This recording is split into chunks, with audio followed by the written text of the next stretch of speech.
Ha símogatni tudna a szavam, mint lágy, becéző szellemkezek, szavak virágát hinteném rátok, hogy ne szenvedjetek.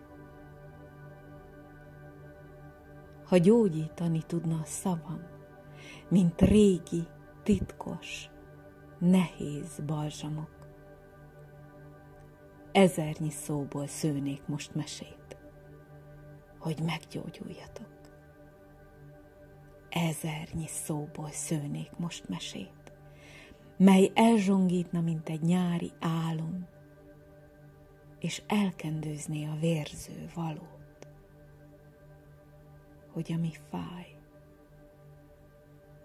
az ne fáj.